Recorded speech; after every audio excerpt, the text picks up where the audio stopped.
আমরা এটাই বলতে চাই,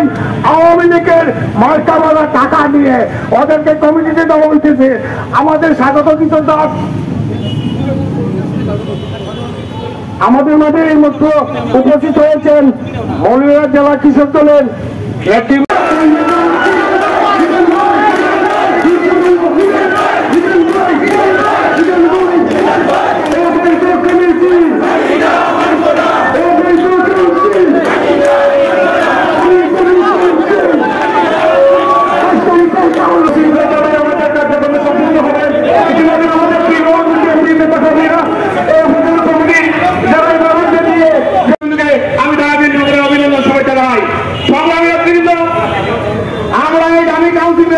আগামী 22 তারিখকে